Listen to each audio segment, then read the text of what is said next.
Did you hear that? Seems like I heard Yah saying something. Did you hear what he said?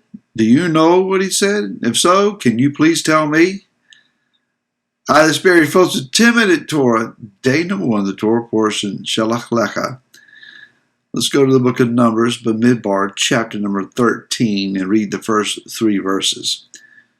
Yahweh spoke to Moshe, saying, Send men to spy out the land of Canaan, which I am given to the children of Israel. Send one man from each tribe of their fathers, every one a leader among them.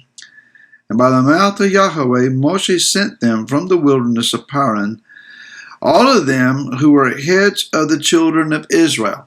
When we read that, that's the storyline. That's all that we know.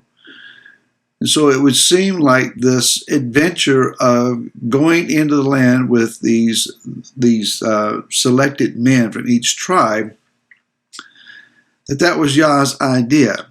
If we go over to the book of Deuteronomy, chapter number 1, and you look at verse number 22, it gives a little bit more of an insight. And it says, And all of you came near to me and said, Let us send men before us, and let them search out the land for us, and bring back word to us by the way which we should go up, and of the cities in which we will come.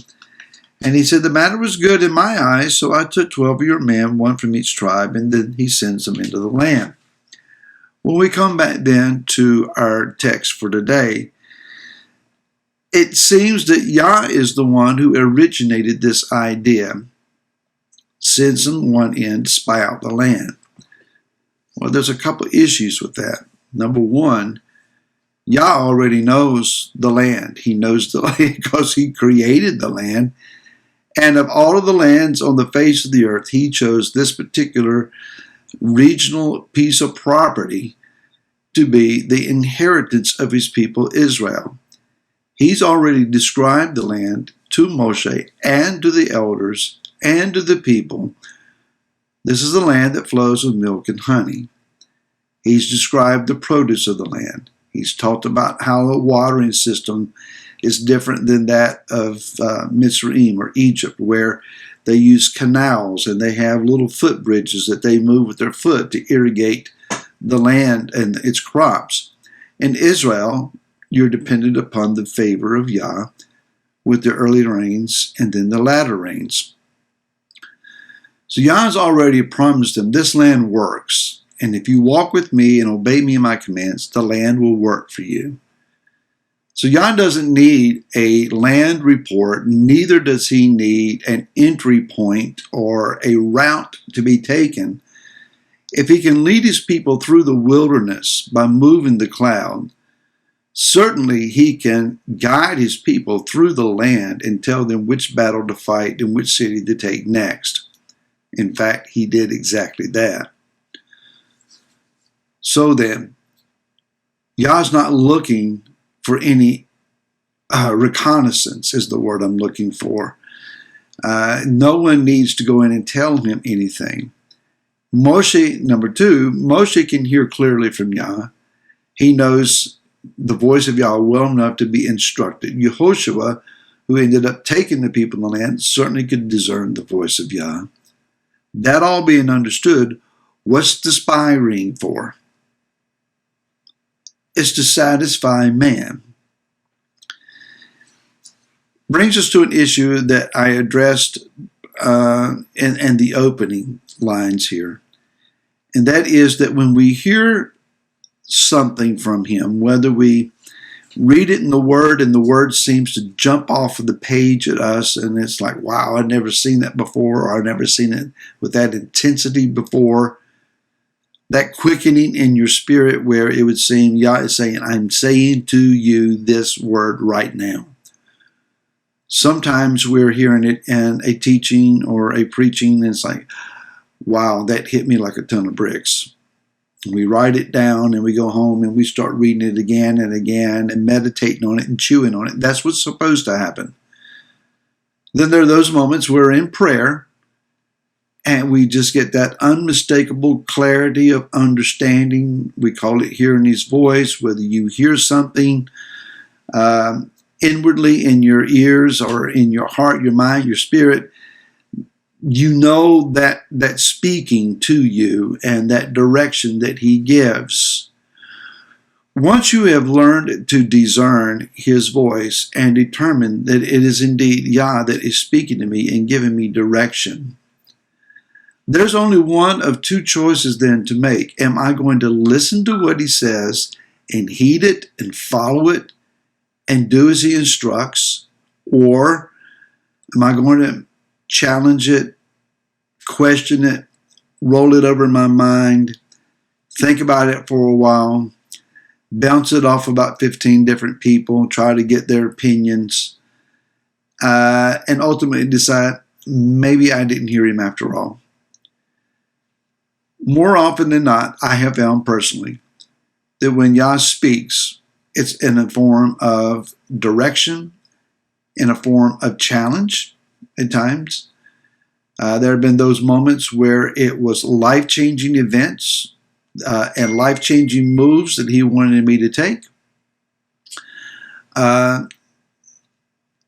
His word has not been comfortable at times.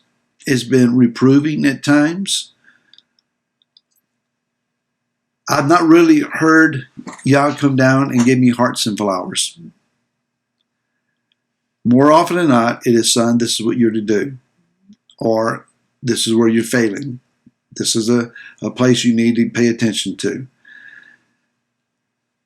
That then being understood, I have, again, those same two choices. I can either obey him and endure whatever challenges and persevere whatever obstacles have been presented to me, because it's rare that in following Yah's will that everything just works smoothly, easily, and without any issue whatsoever.